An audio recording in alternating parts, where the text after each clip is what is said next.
You didn't. Yeah, let's start like this. You didn't tell me there were sweets on the line.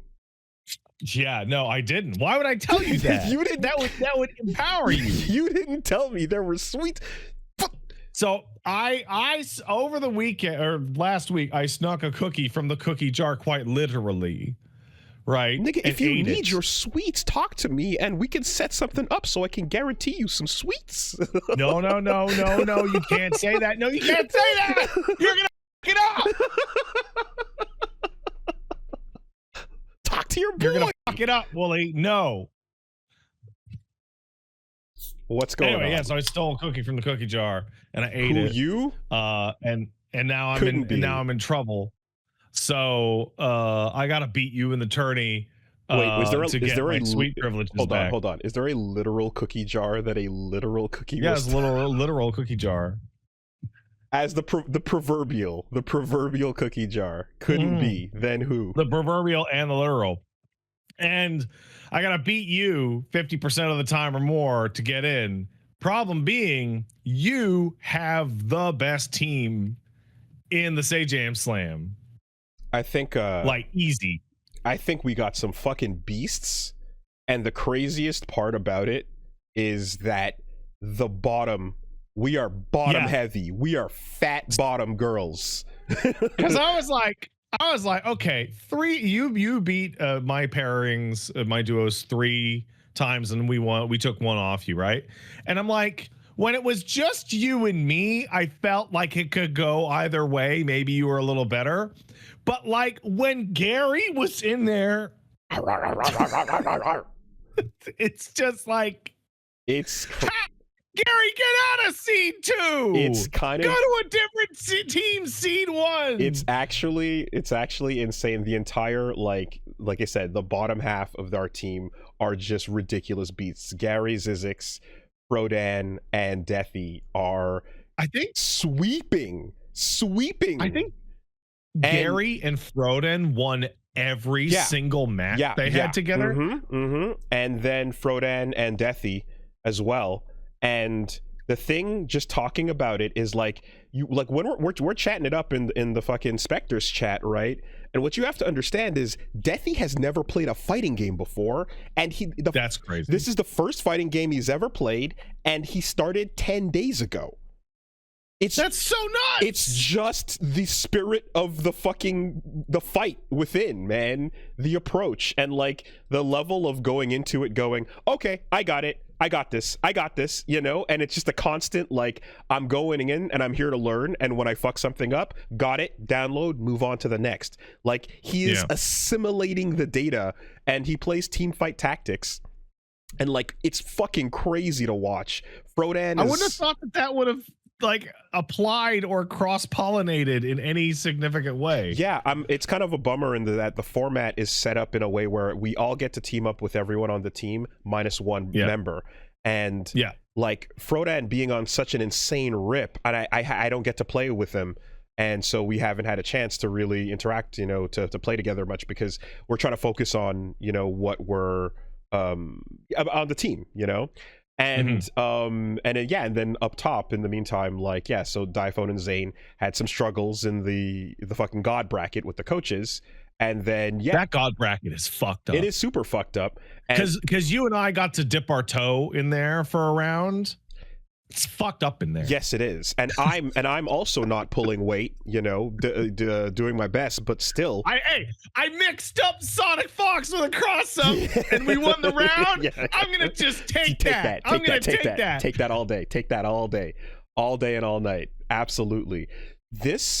The way it felt at the end of the night last night. So for anyone who's tuning in who doesn't know, we just played in the Say Jam Slam day 1 yesterday. And I have never felt more exhausted at the end of anything I've ever competed in or played than this. Because, like, the analogy is, okay, so we were expecting 4 hours, it went 6, right? Dude, I'm gonna stop you right there. Say Jam, I love Say Jam, and he runs a great event. The best.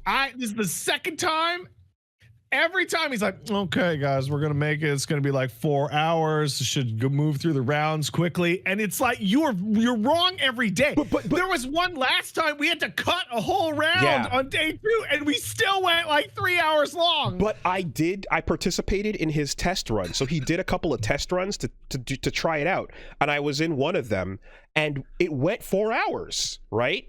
It was a casual night on the training week. He's like, hey, he wants to jump in. And then they did it and we're like, yeah, that checks out about right, you know? And then it just happens to be on the day of. Shit's just going, you know? Now, yeah, no, it happens to be on the day of. Like, I was watching some of the coach matches and some of the advanced matches, and they were like running down to like 1 second on the clock on every round. Exactly. Like, people were fighting for it. Yeah, exactly. You're also going way more defensive. You're going way more precise.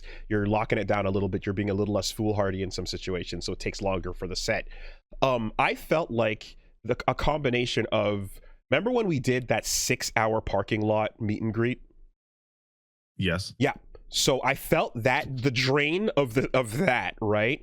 But then mentally, I've never been through anything like this because you can do I've done long sets with really good players, right? Right. And you fight one person and learn everything about it. I've talked about this many times. Yeah, you don't have enough time to do it. You're doing like one set, and then like later on, like in 15 games, I'm fighting Shine again. And so but I forget who Shine is. But because it's all high level matches, and you have to be firing on all cylinders in each different set you're doing.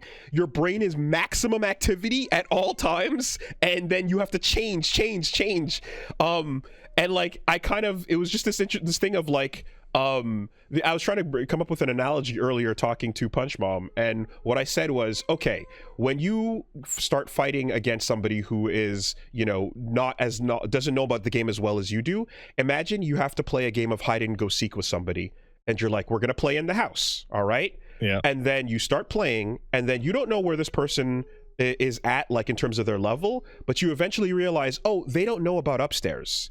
Oh, they don't know about downstairs. Oh, they only know about the kitchen? Okay, no problem. I can turn my brain off. I can stop thinking about everything else. I'm just going to look around in the kitchen to find them.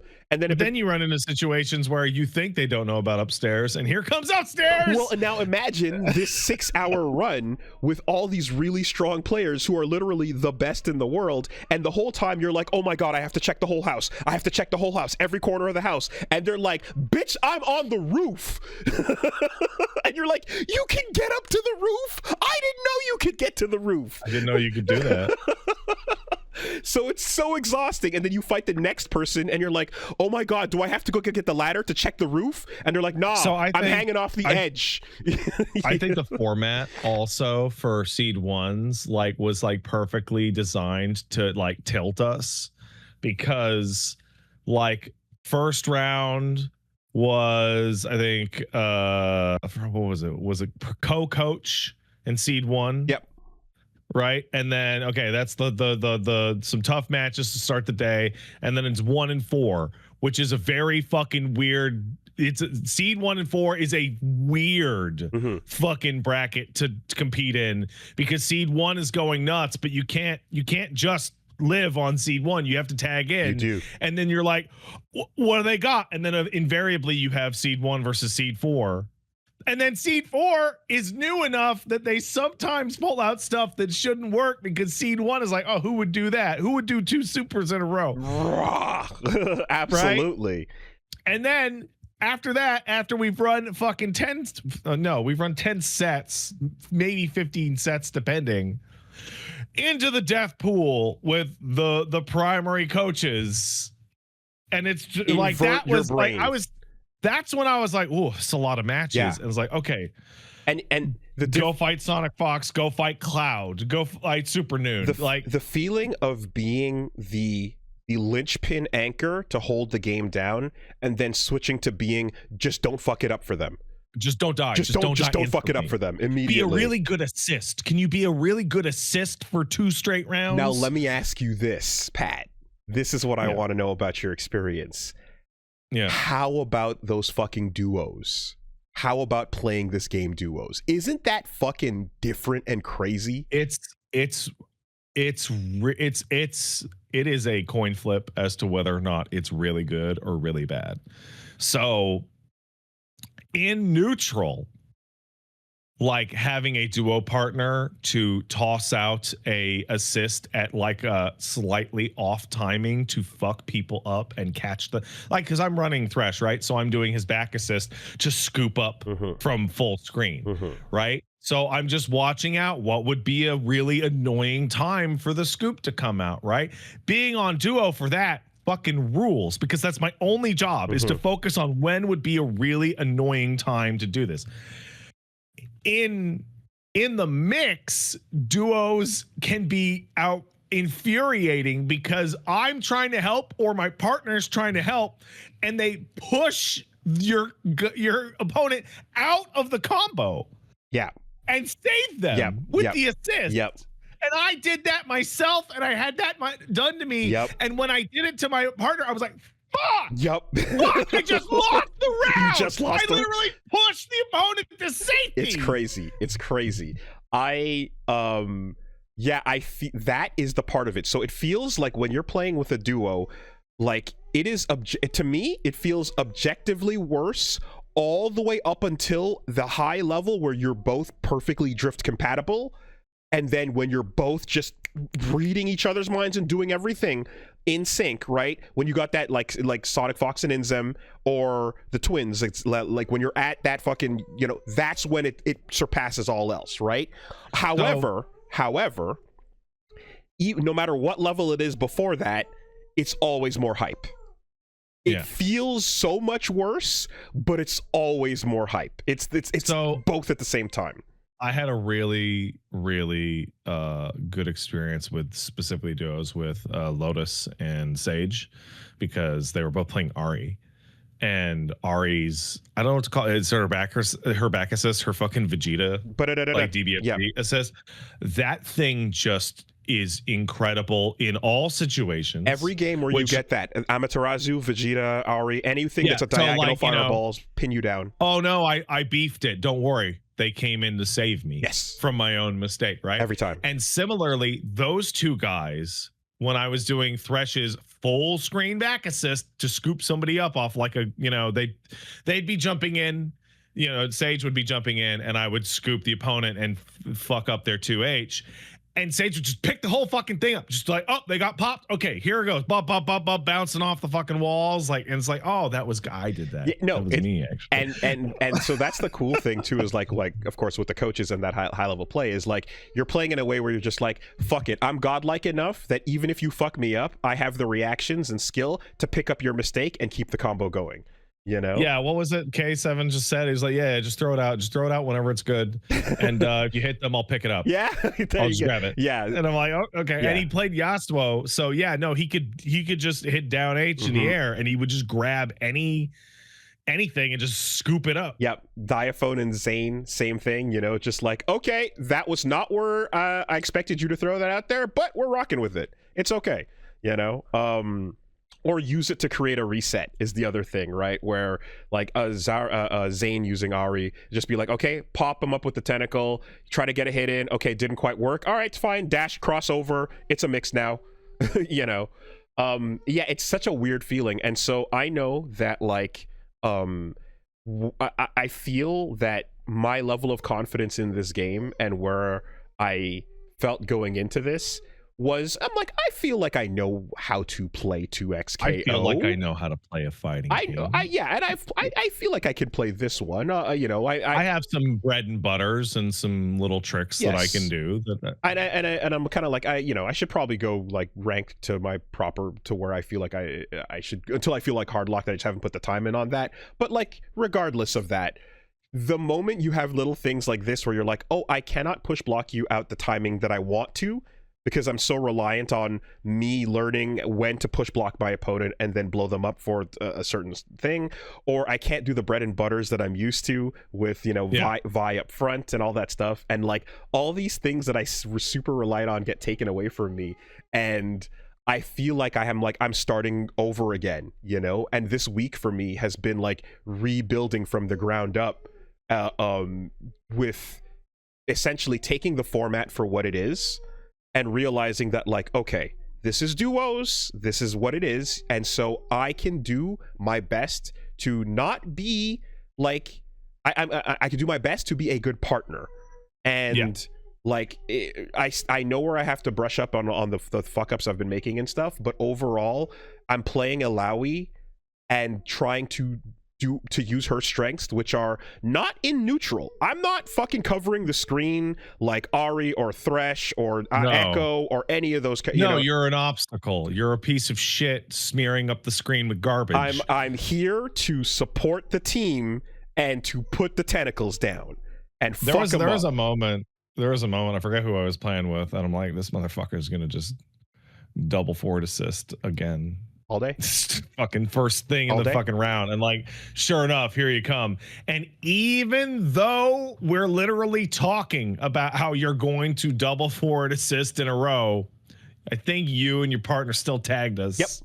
So that's the thing too, is when I'm playing by myself with her, I do forward assist into back assist, get a little tentacle whip going, and then I do all the bullshit, and then I do a left right, but because I'm because I'm playing with another person, forward gives them enough time to just like see it, confirm it, and then take you to the corner, and then a couple other things you have to kind of do to just be like, all right, we're working together, don't try to go for the sickest high execution shit you can right now, do what's reliable and what your partner can work with. There was both, but I will say, like, what's sick is in just kind of trying to clutch things out where possible, we both made the 2xKO Intel highlight reel on that. We did? Yeah, so they're over on that account, they posted highlights from the night, and the main one going to Box with the sick "What if I win?" What if I win? Box comes back with 1 pixel and takes out both characters in an insane comeback story. And that's the highlight of the first night for sure. Can you what's that account? It's 2xKO Intel is the name of the account. 2xKO Intel. Is that like an underscore? I don't think so. I think it's all one word. I'll figure it out. And then it's your clip of what did you do? You had a sick comeback. You had a little bit of life left, and you were fighting off like 2 other opponents at I think half life or so, and you took them both out, right? And it was a clutch highlight. For me, it was me and Deathy in a match where I was in the middle of landing a happy birthday. Oh, I remember this. Yeah, okay. Yeah, which match was that for yours? So it's me and Vi. No, wait, no, it's me and Vi. So it would be me and Zen. Yeah. Where I had like a single fucking pixel. Yeah, and then you just brought it back. And then the third one was me and Deathy, where I had a little bit of life left, and then I landed a happy birthday. And in the middle of doing the happy birthday, Deathy jumped in and did the super assist, which is not what I wanted. Right? No. And I went, but that's obvious. Like, that makes sense as to why he would go, I'll do the super assist. Sure. And like, generally speaking, on comms, it's been like, hey, when a combo is going, let's not interrupt. But sometimes you're just like, oh shit, I thought it was blocking. Right? Yeah. It happens. So in the middle of doing the combo, he hits the super assist and it's Darius headless. Blah! And I'm like, oh fuck, stop, improvise.exe, don't do anything, wait, where are they in the corner? Super tentacle, boom, there you go, finish it off, and I was like, yeah, okay, you got to be ready for those moments after your partner jumps on to just be like, that's not what I planned, how can you clutch it?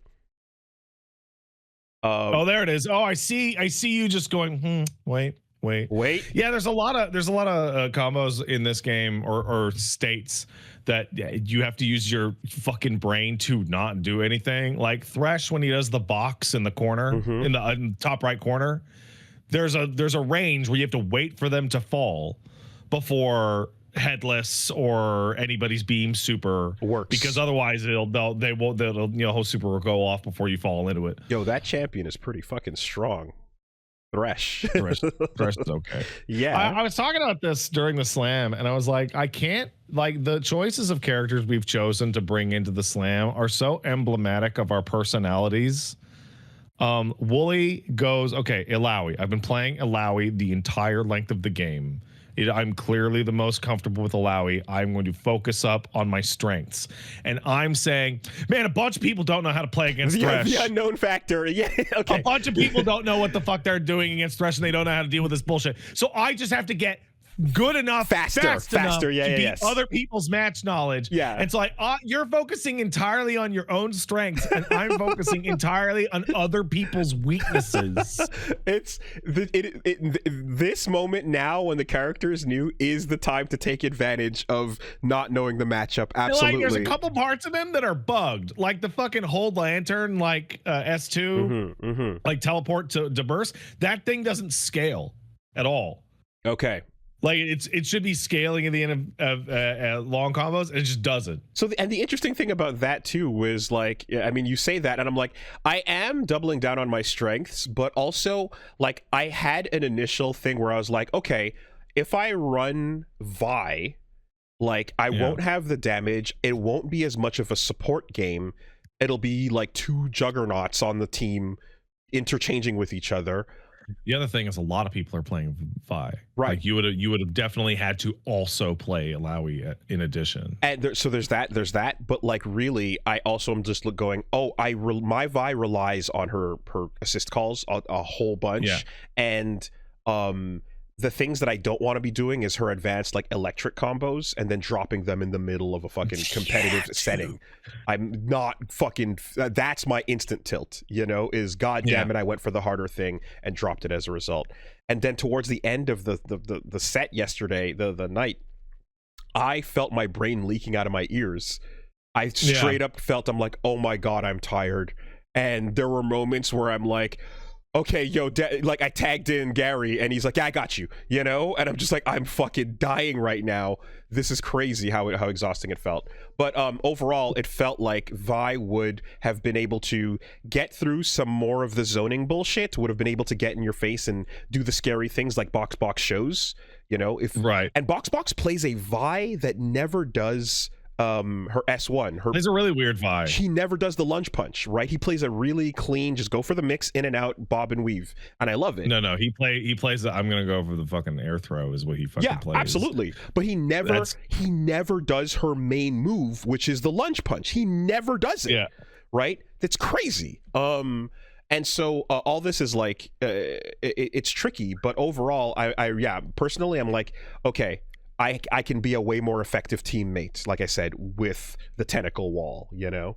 And that's how that ended up happening. The other thing too I wanted to point out is that, like, with the team, and you know, our current lead and such, the coaches. By the way, congrats on currently being number 1 in points. Thank you very much. Congrats on your second place. Number 2 ain't bad. You know what? It must have you must have had the exact same experience I did, where you know, round 1 ends, everybody meets back in chat. How'd everybody do? 4-1, 3-2, 4-1, etc. And everyone's like, yeah, this feels really good. We had an experience that's actually not like that. We came back going, oh man, okay, that didn't go as expected. We got like half and half there. How'd it go? And we had the rest of the seeds going like, yep, light work. Won it all of it. You know, and we're like, oh fuck, let's go, right? And what was happening is that the coaches, Diaphone and Zane, who are fucking just goats, man. And you know, Diaphone is someone who's like, his channel and his tutorials and stuff, I've been watching forever and trying to I've been studying the notes on that. Stretch guide. Yeah. There you go, right? They spent most of their time training the team more than practicing with each other. They really put in that lab work, you know, and it shows, man. And it's paying dividends. It shows, because you see how the team is doing as a result of that. And so, you know, they're going to be locking in now and just fucking going hard to play with each other to survive the most interesting thing about the format is that when you get your 5 or 6 players, okay, top players are already strong, medium players are already medium, new players are new. the best return on investment is get those new players up as high as they will go. Yes. Because they have the biggest gap that they can achieve in like 1 week. 100%. 100%. And a little bit of knowledge goes so much further in those seeds. Like you and me have been practicing here and there, and like I picked up a couple tricks. I picked up like this or that. I now have like more consistent B&Bs, et cetera, et cetera. But like I improved like what, 5%? Yeah. Like no, somebody like Deathy or Zen can go from child hitting the controller to, oh shit, look at this. I for me it's not quite that. I've learned a fuck ton with the way this is going, but like that perfect the most of what I'm working on is just, again, trying to overcome my whole thing where I have to, like, my repetition, I have to do reps to get good at something, and not as opposed to just being able to clutch it out. Whereas someone like Gary has all clutch and is like never not ready, you know, and is just in that perfect place to be on a duo, because whatever's happening, he can pick it up, he can take it to the corner, he can reset it, he can figure it out, you know. It feels like Gary's the fastest Warwick. Like, I don't know how to describe that. He just seems like he is literally always dashing. He's a Marvel player, and he knows how to stagger the fuck out of you. That's what's going on. Okay. Right? Marvel is his main game, and you can see it in the way he moves, and the way he resets, and in the way he makes fucking growling noises while he's going in. And so, like, it's all heart. You know, and then what's funny too is the way you see, like, that shows when you're watching his playstyle, and then when you're watching Shine, who is a fucking god. Shine is absolutely a coach tier player in this seed, and like in Street Fighter, it shows that, like, you're like, this is a Street Fighter player, and you see it in the way he plays. You know, the identities of the main games that people play comes through. I feel like Shine is one of those ones where I'm like raising that eyebrow, like, okay, if you say so on that seed, but I know that, like, you know, again, depending on what game we're talking about, he's you know, he's won a couple of events here and there. A couple. Yeah. So, like, for me, I'm just looking at this spreadsheet, and I'm like, I'm always torn, and maybe you've been torn about this as well. This always, like, hurts me in my chest. It's like round robin is better. It is statistically more interesting. It has more matches. It has more pairings and interesting matches that can happen across different skill levels and different brackets. It gives you a better idea of, like, where every individual person's strength is. So, like, you beat me 3-1, but I won more sets. I don't know what that means. That's weird. You're better than me, right? Right? I think it means that in duos with these characters, these are the strengths and weaknesses, right? Like, so but you just get this crazy huge amount of data, and it's super interesting, and I don't care. A bracket is better. A bracket is better, and that's why I'm so thrilled that this is round robin into seeding data for a bracket on the third day. Right. Because a bracket is elimination. It's double elimination is just more exciting. It just is what it is.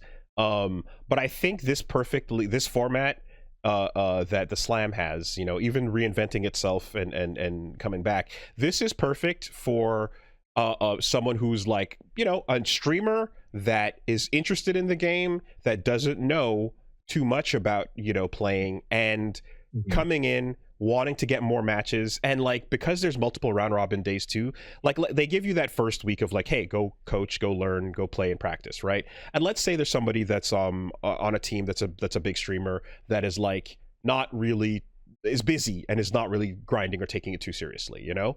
They come into that first day, they end up feeling, oh shit, that was a lot of fun, but also, man, I didn't pull my weight and I felt bad for like my losses, you get time to go back and practice and bring it back around again. And you have that chance to be like, oh, I see now what I was supposed to be doing during that training time, you know? And that, because I know that these, like, a lot of channels and a lot of people get invited to participate in events like this, but they kind of come and go, you know, here and there, and then you just kind of don't think about it again. But this gives you an opportunity to like come back around, you know? So for me, like for my training, you know, what I learned from yesterday, right?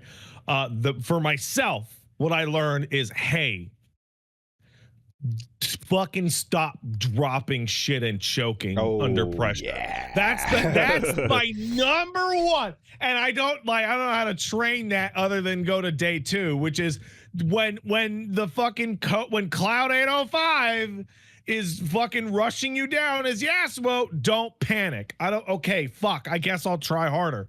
And the second one is I needed more combos for when my lantern was already out, because my lantern was already out and I tried the same B&B that I always did. It would drop because it's in the wrong fucking spot. Hey, Pat. What's up? How's that lab? It is unfortunately necessary in this situation. Yeah. You're fighting the best in the world. It's just... I'm fighting the best in the world on a timer, on a very short timer. I don't care what your philosophy is, man. You gotta go hit the court, and you gotta when it's me versus ranked in the world in my chill hours, that's one thing. But when I'm like, no, I have to win. No, I really do. You gotta go hit the court, and you gotta land buckets. It's just what it is, you know. And you know, you can do so begrudgingly, but you still must do so. Yeah. Also, man, nobody has any kids, because like everybody, like at some point, people are roasting me for having. Oh yeah, I know you're a dad, but you know, can you hit up the practice at this point? Look, the hoops that you know what? You know how much time I have to practice this week, Woolie? At 2 a.m. tonight and an hour before the event tomorrow. They don't know the insanity of what we're fucking eggshell dancing through. It's insane. It's madness. It's complete madness. And I'm like straight up like, I'm like, okay guys, hey, I'm on. At any given moment, if my character stops moving, it's because there's a baby crying. Yep. And I'm going down to fix it. You know, Paige pre-cooked a week's worth of soup.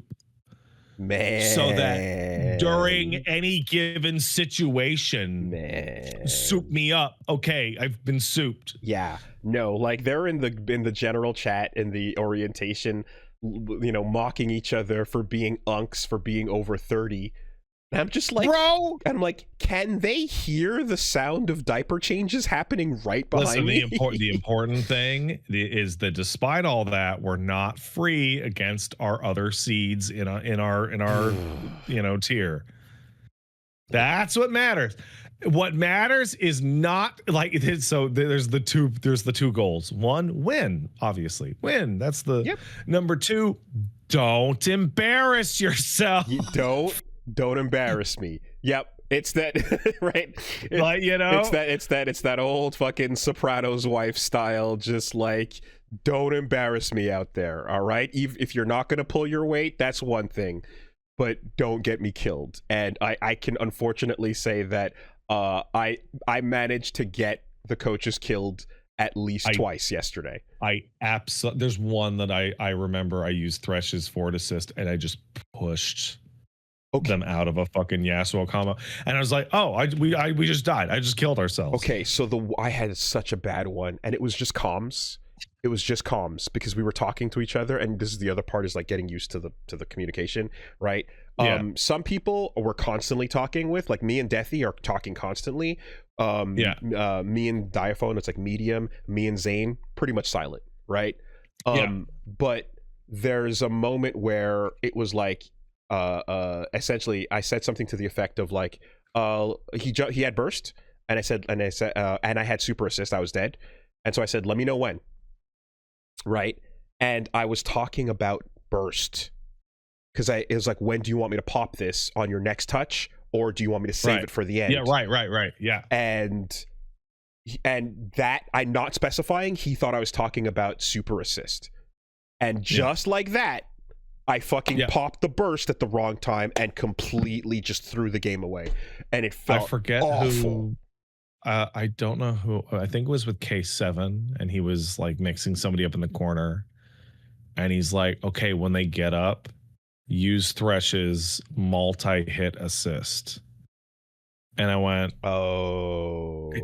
And so the problem is that both of Thresh's assists hit twice at multiple times. Yeah. And so despite the fact that he was in the corner and he wanted block pressure, and I should have known that, I used the back assist, yes, which caused a happy birthday. Yes. So, okay, this is the other thing too, where game knowledge means that if you're seeing a character that you don't play, you'll still be able to say things like, okay, when I use my 6S2, you do this, right? And like, right, and that's the thing, is like, do you know the rest of the cast's 6S2? No. So then, not everybody. Yeah. So then you have to describe the thing. I've never played Vi once in this game. Right. I was describing how like Jinx has a really fast round start that beats something that I was doing, and I said her hammer. And it's like, wait, no, it's not the hammer. That could be a lot of things. It's not the hammer. It's the rocket shoot that she does. But I was just off the ground. Yeah, and okay. I'm like, I don't know what the input is on her thing, because I didn't fucking. But that's it. That's 100%. It's game knowledge, you know. That being said, day one was a blast. Really cool. Yeah, and I want to say too as well, really fun. I saw comments where some folks were saying, my POV, my stream was like fun to watch because Reggie was there for like commentary with the chat. Absolutely, he was there to hold the controller while you went to the bathroom and move your games for you. Yeah. No, in the help desk when I was like, "Hey, is this cool?" and they're like, "Oh, I see what's going on." Big bro's grabbing the controller, and I'm like, "Yo, hit him with the Snoop Dogg. Hit him with the Snoop Dogg. Yo, just have me lighten up while the combo's going." Joseph Joestar, let's go baseball shit. But like straight up, they're like, most of the time folks are streaming and you're in there and like you might be quiet playing or you might be Zizix just growling and going nuts, but like having someone to just like, you know, do the commentary, talk over and stuff like that is a fun watch too. So that's a lot of fun. Great day one so far, and let's see how the rest of the week goes. We pulling out that fucking Subway Slammer, baby. We pulling them out. So funny that escaped the containment. I'm explaining to members on my team. I'm like, okay, so you know Persona. Okay, so there's P5, and then there's a mobile game with P5, and in that game, did you see SK's match for Biggest Blunder? No. What happened? So I forget the teammate, but she waited too long to do the tag swap on point. And she ended up just raw tagging her teammate in after round start, and he just instantly died. And then she got a perfect by herself against the opposing team. So it's both the Biggest Blunder and up for Biggest Comeback. Holy shit. I made that mistake once in training. But like, fuck, that's insane. Yeah, the like holding switch sit down thing. And okay, this is actually like, that's a blunder, but I'm gonna blame the system on this, and Riot needs to fix this. I feel like it's not consistent if it's a tap or a hold or when it comes out. It is a hold, but it doesn't matter in the sense that like, you want to switch on the point for like a moment of like mix up, right? In previous games like Marvel vs. Capcom, you would hold it on the character select screen, right, and change your order there. Or Capcom vs. SNK 2, for example. Hold on. Excuse me. And so what would happen the problem with 2XKO right now with this exact issue is when we sit down as a duo versus a duo on the cabinet, we can't choose whether we are sitting down in anchor. Like, you have to sit in the particular seat, which isn't always perfect, and just let us on the character select screen swap who's playing point screen. Let us swap who's on point and who's anchor while you're picking your characters. It seems like such a weird oversight that you're stuck in that position. It's a little strange. Or when you go in, put that little screen in where your controllers go 1 over or 2 over. you know? Yeah. It sucks because, you know, instead now for every set I'm holding down the swap action on the round start, and it's like, this is easily fixable with the game having an option. Yeah, for my purposes, what we ended up doing is that we would base it on the other team. Pardon me. If the higher seed was starting, our higher seed was starting. If their lower seed was starting, our lower seed was starting. Right. Okay. No point Because in I having feel someone like get it melted. Yeah. I feel like you're opening up someone to die by sending in seed 3 against the coach at round start. Yes. If you, again, coach diff, it's just what it is. If you don't have the setups, if you don't have the knowledge, that you're gonna hold it. But can you survive in the middle of the round long enough to like get some good shit going, do some damage, let them heal up, get clutch, and then bring them back in?